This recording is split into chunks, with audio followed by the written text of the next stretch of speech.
You're listening to the Silicon Valley Podcast. Yash, I'm super excited for today's episode. For our audience, can you give a little bit of background of your career up until this point before we dive into the questions? Yeah, happy to, Sean, and thanks for having me.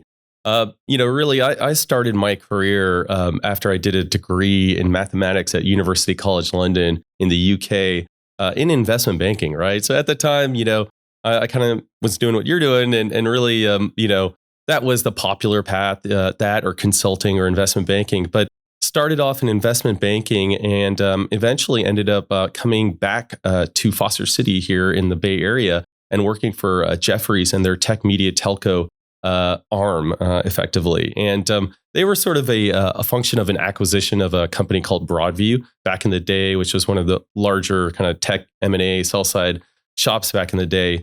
And while I was at Jefferies, I really gained a lot of exposure, especially in the digital media and kind of internet sectors, but also in the SaaS space as well, with a lot of interesting enterprise software companies that we had mandates for in terms of mergers and acquisitions, as well as capital raises.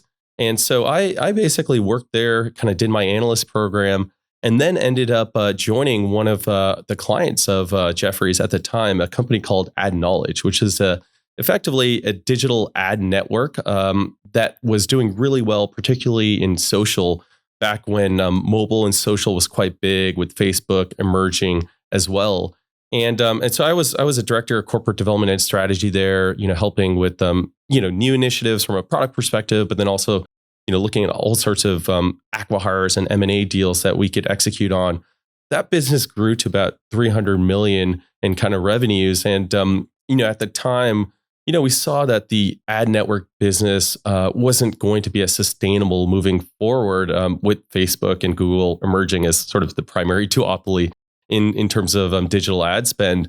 And so we looked at an M&A process. And what's interesting, kind of going back to where I am now, which is Telstra Ventures, is one of the potential buyers that the investment banker that we engaged with at the time had introduced us to a company called Telstra. And Telstra Ventures is where I'm at right now. But Telstra, for those that are not familiar with it, is effectively the Verizon of Australia. So the largest telecommunications company in the region. And they, at the time, along with Singtel, which owns a company called Optus, which is another big telecommunications company, were very interested in moving beyond kind of being a pipes company and looking at the digital ad space, the digital space in general. And so, long story short, I ended up learning more about Telstra, and it happened that a guy named Mark Sherman, who was coincidentally working not too far away from me in downtown San Francisco, was setting up Telstra Ventures, the venture capital arm of Telstra. And so I joined about, 9 years ago to this day. So I'm either doing something really wrong or really right, I feel like, and helped really kind of spearhead and lead our kind of investing efforts across a lot of different sectors, enterprise software, as well as consumer tech. And that's really where I focus my time on today, is really, just great, entrepreneurs, great product market fit across both those sectors, and then some emerging ones as well, like climate tech and a few others. So that's kind of where I started from. But there's always a little connection between the jobs that I had post college. For the switch from investment banker to venture capital, what were some of the new skill sets or knowledge, or I don't want to say wisdom, but what did you have to learn or adapt or change to fit from one role to the other? Yeah, it's great. I mean, it's a great question. I'd say investment banking gives you a great technical kind of foundation, right? So you really understand how to value companies. You really understand, valuations and really how to read financial statements, P&Ls, et cetera, and really get into the story of a company, looking at many of these kind of financial statements, for 14, 15 hours a day. I'd say that is very helpful. But when you move into venture capital, I think the skills that are helpful are kind of not just, around kind of technical analysis of companies, but really around reading people, because ultimately we're investing in people. And so it's about relationships, it's about networking. And so I'd like to say I was sort of naturally a bit more, extroverted. And so I found that transition was pretty good for me because I frankly was kind of craving more of that type of work while I was in investment banking, rather than sitting in Excel all day helping come up with these valuation analysis, which was very helpful as well. So when I think about the soft skills that you sort of somewhat develop in investment banking but don't fully utilize, I'd say interpersonal relationships, networking is key, right? When we have our own LP investors look at investing in us, they want to understand that we have a proprietary moat, which is effectively our network, right? And we can not only find great entrepreneurs, but we can quickly diligence great companies by kind of checking in with a few other experts in our network. And so building that up over the last 9 years has been pretty instrumental for myself, but I'd sort of say that's pretty critical for anyone in sort of the venture capital space. So that wasn't something you really did as a young investment banking analyst until you get to usually it's the VP, director, managing director kind of level, when you end up being effectively more of a salesperson rather than somebody executing on deals. That's really interesting. So how would an LP kind of put a value on a network? Because they could say, wow, Yash has all this access to deal flow. He has all these relationships. But from kind of sit on the other side of the table, how can they quantify that? Ultimately, it comes down to your track record and the deals that you've done, right? And so if you have a great money multiple and IRR for a certain deal, they'll kind of look at, hey, and they ask very explicitly, how did you source this deal? And many times it's, sometimes it's a cold outreach, more of a thematic kind of sort of process that, I might have gone through. But many times it's a referral from an existing investor that we've co-invested with deals with in the past, or an entrepreneur in our portfolio who tends to see a lot of interesting deals. And so LPs get very granular around attribution there. And so they want to understand how many of your deals have actually been sourced through a network versus cold outreach. And they'll actually put sort of a weighting around that as well. And sometimes, not one is better than the other, because I think being thematic and cold outreach is also a great way to, find new companies. But in an increasingly more competitive VC environment, which it was up until kind of the more recent, event, it was very important to also have allies, and that's other co-investors, and that's effectively your network. And so they'll value your network based on how well your deals have done, right? And so that ultimately is, one of the most important things that, we try to ensure when we're sort of making new investments is that we continue to, build out our network and source great deals. That top of funnel is really important, and then narrowing it down. Each one of our investors does 2 to 3 deals per year, but we probably see, hundreds, thousands of deals a year. So it's a pretty selective process. And for us to get conviction, we need to have a strong network of experts and other co-investors we feel comfortable partnering with. I'm kind of curious because you'll often hear in Silicon Valley VCs and that FOMO, fear of missing out. And wow, that VC invested and this other invested and this other invested and this other invested. How much of that do you think is that kind of that network effect where it's who are your allies invest in? Okay, we're investing along with it. Yeah, it's interesting. I'd say that there definitely is, especially for more tourist VCs or folks that aren't doing this on a day-to-day basis. But there's definitely a certain amount of weight that's put on, a quote unquote tier 1 VC fund leading a seed or Series A round, right? So, and I'm thinking of the usual suspects like Sequoia Capital, or maybe even Andreessen Horowitz or Excel, some of the bigger folks that have been around for decades, right? And LPs even have a bit of that kind of bias as well. And so I'd sort of say, for us, we try to be not contrarian, but we try to think on our own 2 feet, and we look at more of the kind of validation that the specific partner at maybe a larger fund who's led the deal actually gives us more confidence that they actually understand the space, and so we do a lot of primary diligence, but we also do take in other signals like where a founder's background is from, who are the other the co-investors on the cap table, to understand how in depth are they in a particular domain that the startup is operating in. And more importantly, can they be added members? So there's certainly FOMO out there. And it's really natural, but I think that's dissipated more recently with a lot of the tourist VCs sort of leaving, with the more kind of macro environment, being a bit more, tough to, get deals done. And so that's for us, that's really, important. But I'd say we try to not to get lost in any of the FOMO. In fact, we tend to avoid, and in 2021 and even in 2022, we did far less deals than. At the time, we thought we should have done more deals, but far less deals than many of our peers. And part of that was we were sort of avoiding a lot of FOMO, and part of that was we wanted to kind of understand where the market was actually going. You'd mentioned the tourist VCs no longer in the picture. I kind of want to steer towards what's happening now. There's a lot of talk in the news. There's a lot of startups that have a little fear, anxiety of potential down rounds. What are some advice for maybe, I don't know, what should founders be thinking in the face of a potential down round?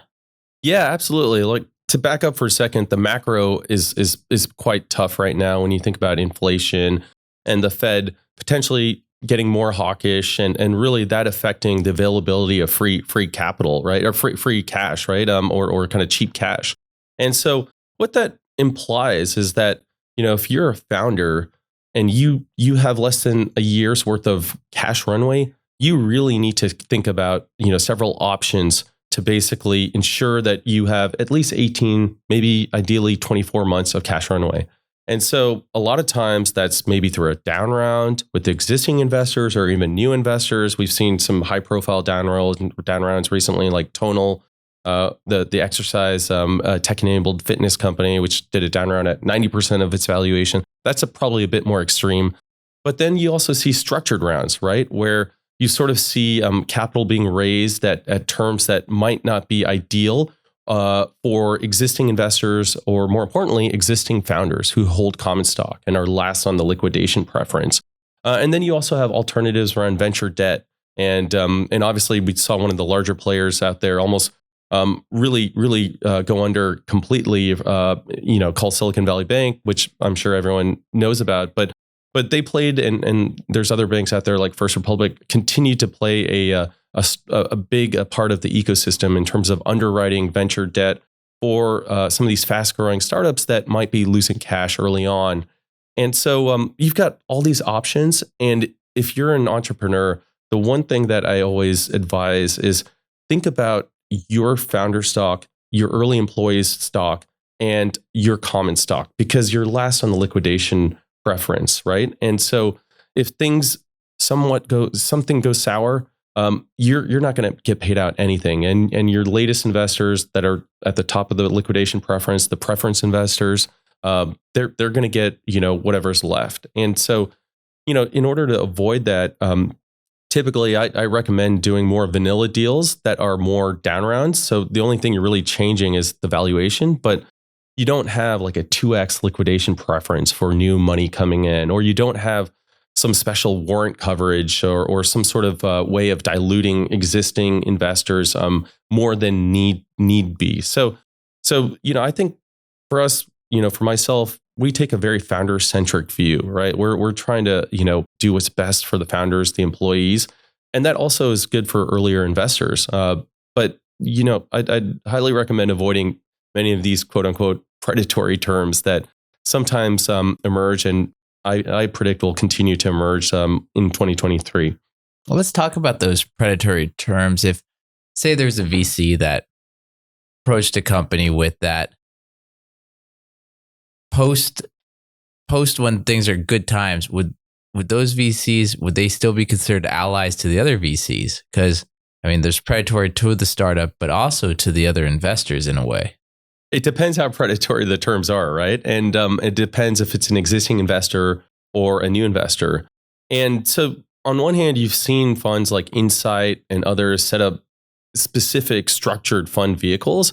And those are more for kind of pre-IPO, late stage companies that really don't have any other option.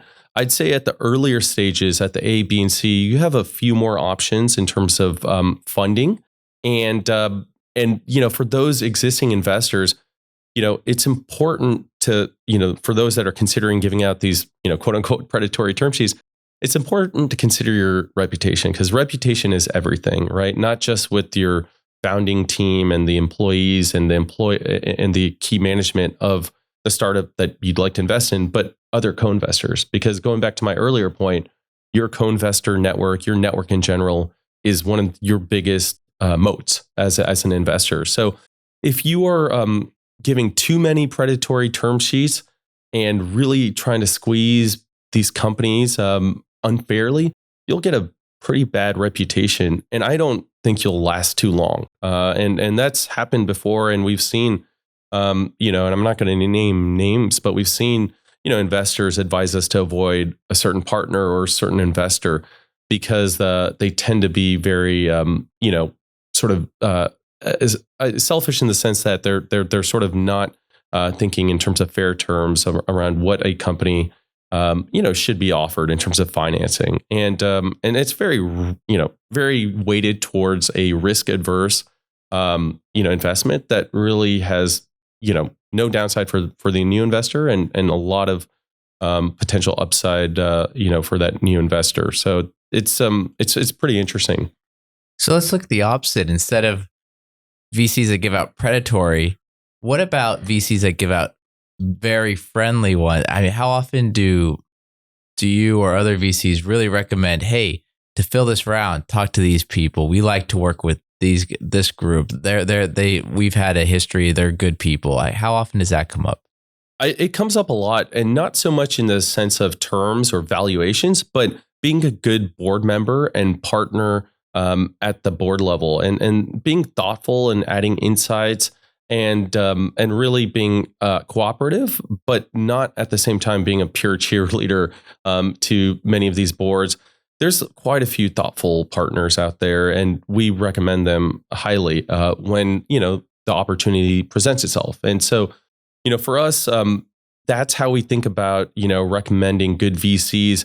I'd say in 2021, there was so much focus on sort of valuations, and you could get really high valuations and markups and a lot of capital. There was definitely that angle where we would recommend VCs that maybe are more sort of passive, but are very interested in sort of investing in the company, and would give us a 2-3x markup, which is nice on paper, but it's not the first piece of criteria that we're looking at. It really is ultimately about the people, and kind of going back to my earlier point, we think venture is absolutely a people first game, both on the entrepreneurs we're investing in, but also the co-investors that we partner with. And that's not to say that we don't use a lot of data, and we have a data science team internally, as well as look at a lot of quantitative, kind of metrics and KPIs to get conviction. But ultimately, we're betting on people because these companies are usually roller coasters, and people are the ones that really are in charge of riding the rocket ship when things go south, and then also get all the credit when things do well. What about going back to kind of current situations, bridge rounds? Yeah, there's a lot of founders that are thinking, my existing investors, if we have issues, they'll help us weather the storm. Is that good train of thought, bad train of thought? What are your thoughts of bridge rounds? So bridge rounds are fine, and we just participated in one in a company as a new investor. But the key for entrepreneurs is you've got to think about what the bridge is leading to, right? You can't have a bridge to nowhere. And all too often, we'll see entrepreneurs ask for a bridge round from existing investors when things are going well, but there's no milestones that are clear that they'll achieve. There's no M&A kind of discussions that maybe they'll sort of, materialize better, or there's no kind of, venture equity discussions that maybe they're looking at that will materialize. You can't have a bridge to nowhere. We as VCs wouldn't be doing our fiduciary duty to our own LPs.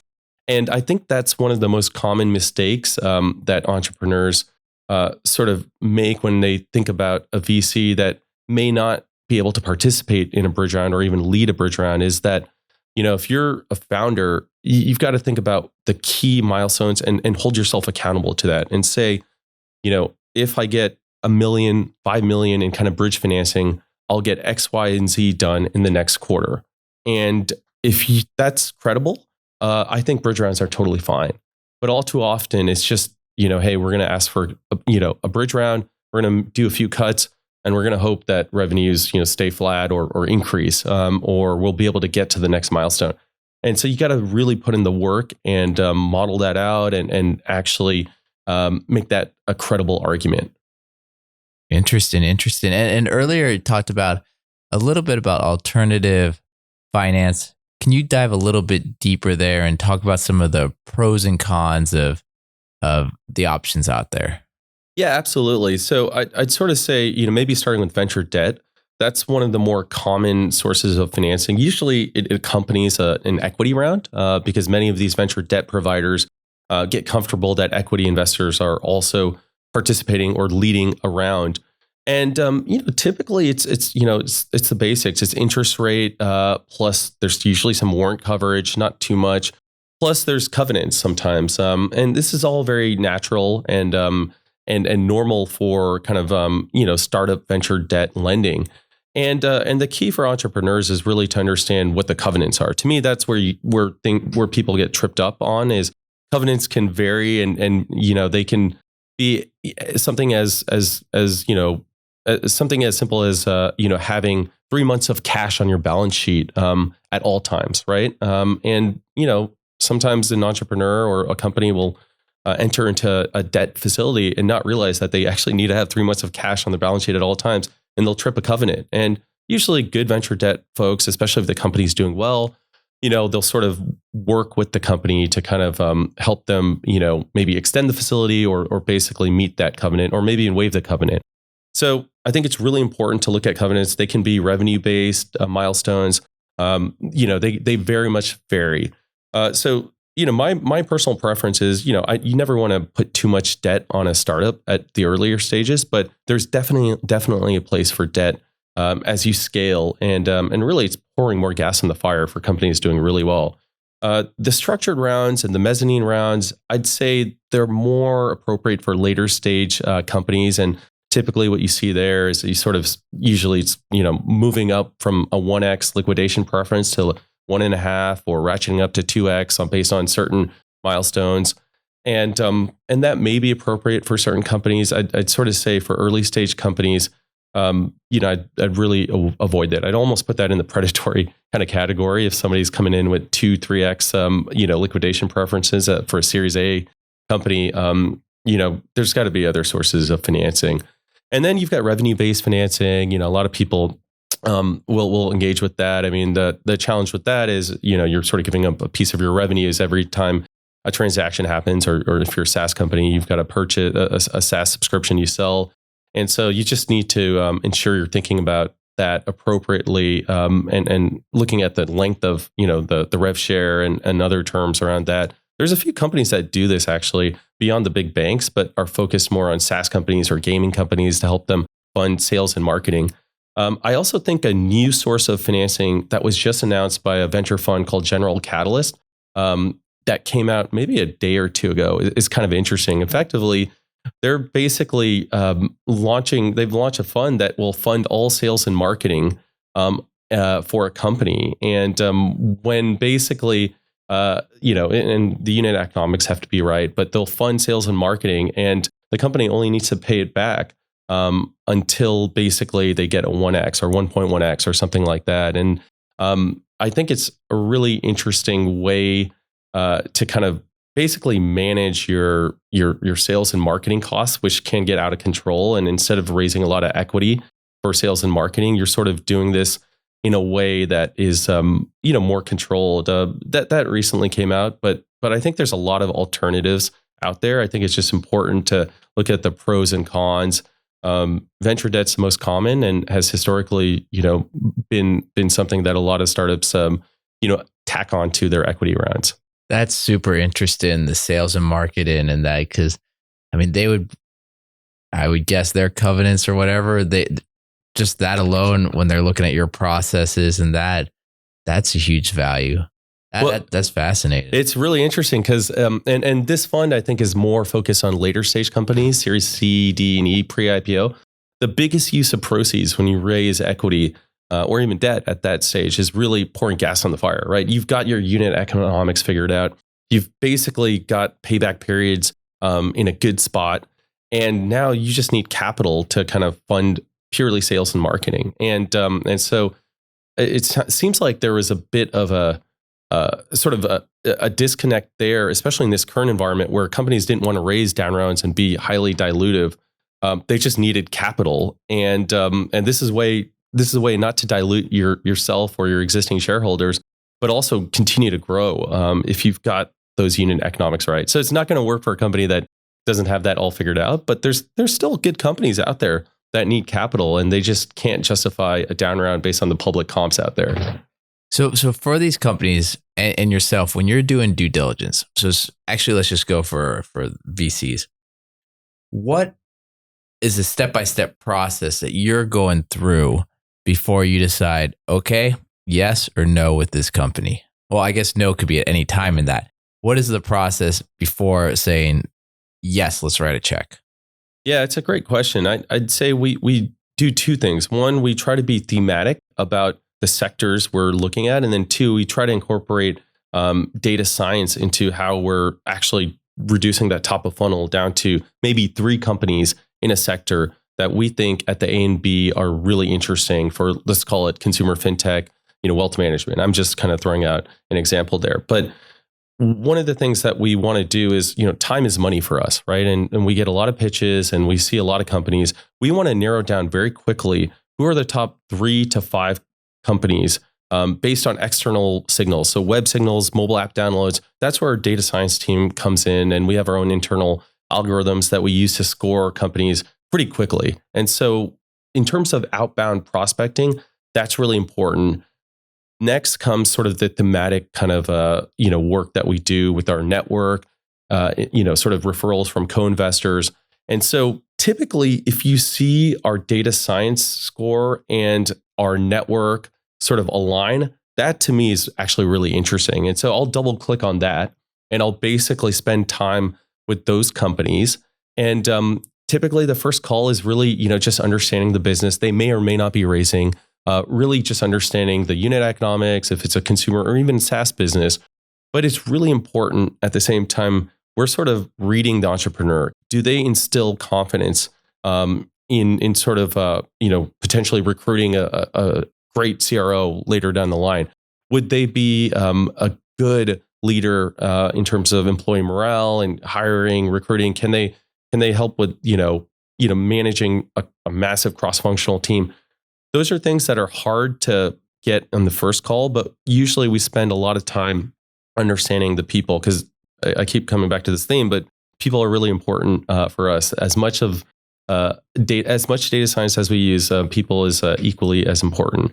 And so, we can quickly get to conviction if we sort of see a few things kind of come into place. There's kind of 4 things I'd sort of say. One is a great team, and you've got to have assembled a great kind of founding team with great kind of experience and ideally, previous kind of leadership, experience that has resulted in a good outcome. But having said that, we see a lot of great entrepreneurs that are first-time entrepreneurs that also have those qualities. Number 2 is product market fit, but then also an inflecting kind of point where, if you're at 400K in ARR, we can actually see that based on this pipeline of great logos that you've got, you're probably going to hit a 5x kind of year-on-year return. And I'm kind of focusing at the Series A kind of, later seed stage, because that's where we prospect from primarily right now. Although we do a lot of B and C, and we have done that historically. And then I'd sort of number 3, which is probably the most important, or not the most important, but one of the biggest things is there's got to be some sort of change event or tailwind that we can kind of see this company riding on.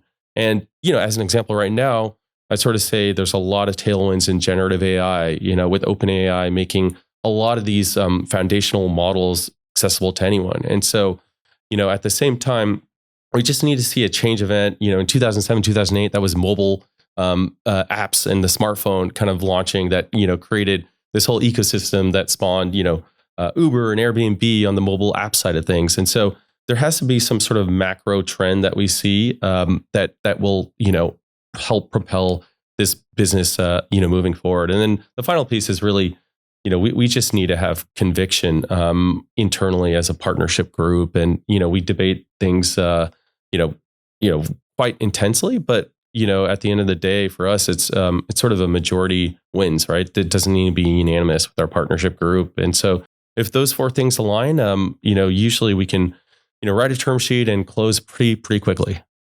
So for those four things, from the time where they either there's that cold outreach or they get introduced to you to that very end, is it, one or two in-person meetings? Then you talk to the investment committee, then you do due diligence. Like, what are the steps?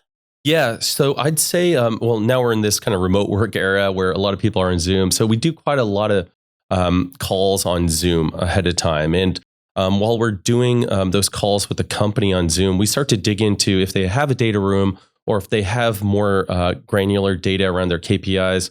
We start to dig into the data quite a bit. And that's where our data science team comes in, and they help augment me as an investor, because they basically will give like a scorecard, green, yellow, red, in terms of what's working, what's not. Net revenue retention is great, but churn is actually not great on a logo side. So there's a whole bunch of things we look at, but we try to kind of qualify the company and that's a lot of work that we do.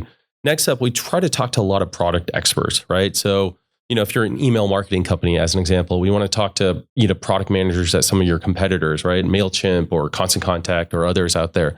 That's really important. And so we do a lot of background, reference calls with companies that are usually competitive. And if they have, neutral things to say, because most competitors don't say nice things. If they say neutral things to positive, then that's also a really strong signal for us. And once that happens and we can kind of understand that we can get a 5 to 10x return, that's what we're underwriting for. We'll bring in the entrepreneur to present to our broader partnership group. After that presentation, we do a quick vote, and then usually we'll issue a term sheet very quickly, and then do our typical legal, finance, tech, HR diligence, which is more check the boxes at that point. But we do take all that diligence quite seriously, especially this day and age when you hear about accounting irregularities and other things. They're quite important. So I'd say the hardest part is basically getting conviction to bring in an entrepreneur to present to the broader group. So that idea of the plane arrives in SFO and then the entrepreneur gets off and there's a check waiting for him, not likely. I mean, there is for a few companies, but that idea of little to no diligence, I think, has sort of been extinguished. And even LPs, our own investors, are asking to ensure that there's a lot of diligence being done. You have heard, despite that, about certain firms investing big amounts with little to no diligence, but in many cases, those are repeat entrepreneurs. So the risk might be more mitigated. So I'd say those days are long gone. But I'd say diligence should be welcomed by founders, because you can learn a lot about what's working in your business and where you need to improve. Not just on finance and accounting, but we look at like the actual code base. We look at the technical infrastructure, and we have tech consultants that will kind of make recommendations, and they can be invaluable further down the line. Now, we'd already kind of mentioned about the networks and how important it is for VCs.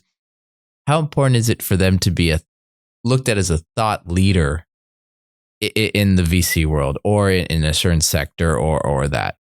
I'd sort of say being a thought leader is very important, but doing it in a credible way is even more important. And so you can be a thought leader in many ways. Bill Gurley likes to be on Twitter, right? And that's his thing. That's fine. Others, like to put out, pretty long blog posts and get really deep into, written material that can be shared or disseminated across the broader community.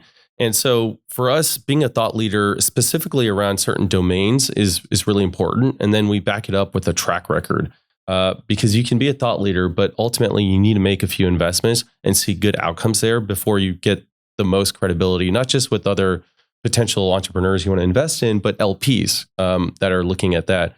So many times when we do thought leadership kind of podcast or videos or even thought, kind of pieces, online with blog posts, we get our LPs that actually dial in to kind of listen to us, because that is really important, and that is one of the barriers or moats that you might have, not just as a partnership, but as a firm, moving forward. So for us, we try to be very clear on our website what areas we specifically focus on. I've got great partners that do everything from cybersecurity to climate tech to fintech to ed tech. And we try to basically make it clear what our majors and our minors are. It's kind of going back to college, right? So we've got a major, and then we have a few minors and in certain areas that you might be dabbling in as well. So that's how we think about thought leadership. But to go back to your question, I think it's incredibly important. It's one of your moats as a VC. And if you can do it in an authentic way, even better. Not everyone needs to be on Twitter or social media. So another question there, I think we've kind of dabbled on a little bit about how much due diligence VCs do on the founders. I'm just waiting for but question, and I'm not sure if we've ever talked about this on the podcast before. How much due diligence do the LPs do on the VCs? It's a great question. They do an incredible amount of diligence on us. I've got to ask my CFO, but and VCs in general, but the data room for a venture fund is massive. And so, there's a lot of data to be had, right, in terms of each portfolio company. We've got over 90 portfolio companies, and you can kind of go back to, I've been here 9 years. You can kind of look at every quarterly management report. You can look at everything out there. But ultimately, they're looking at money multiples and IRR and understanding DPI, how much you've actually paid back, to your investors for every dollar that went in. How much did your previous LPs get in previous funds? And so there's a lot of work done. But then, LPs also want to chat with every single partner out there, and they want to understand how you think.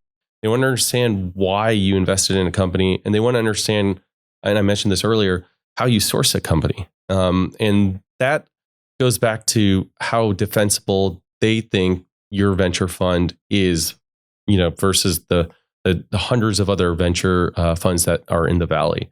And many venture funds can differentiate themselves in different ways. Some can be, more boutique, kind of, very domain specific, focusing purely on crypto. Others can be more generalist, but really focus on data as a way to source new deals. Others focus on more on value add, right? Others have the Hollywood agency like Andreessen Horowitz, where they offer every single thing under the sun as a service, for free to companies that enter their portfolio. So there's a lot of ways you can differentiate yourselves, but LPs are just looking for what is your unique, kind of differentiator, and they want to kind of chat with everyone at the firm. As a VC, how does life change once you start getting some logos on the website of companies you've invested in? It's huge, right? We've been fortunate to have some great logos like Snapchat, DocuSign, CrowdStrike in the cybersecurity side, or Box, GitLab more recently, which went public. And these logos give a lot of credibility, not just to other entrepreneurs, but especially to our LPs. And so, ultimately, everyone wants to see a company, that they invest in, see a nice, trade sale or IPO. And it generates confidence that, if we have a good track record of getting these companies from Series A to IPO and seeing a good outcome there, that we can actually, do this in a repeatable way. So logos are absolutely critical. Just like a logo would be critical as a case study for an enterprise software company. If they've got a lot of great logos of other customers, it creates a little bit of that FOMO. And hey, I should be partnering with these guys. They know what they're doing. Well, I mean, now you have 90 companies, 90 logos. Yeah. Can you tell us a couple of stories of maybe when you met them, what made you decide, okay, we're writing a check for this company or that? And if you want to leave out names, don't worry about it. But I'm really curious about, what was that? Just as the LPs probably asked you, why this company? I'm also curious as well, if you could share some stories. Yeah, sure. I'll start with a company called Super.com. They formerly were known as Snap Travel or Snap Commerce, but We ended up participating in the Series A1 back in 2018, I believe. And, I'd known the founder, Hussein, through my previous job I mentioned earlier at that Ad Now work called Ad Knowledge. We actually acquired his company while we were, kind of on the M&A kind of corp dev side of things. And have always known him to be a hustler.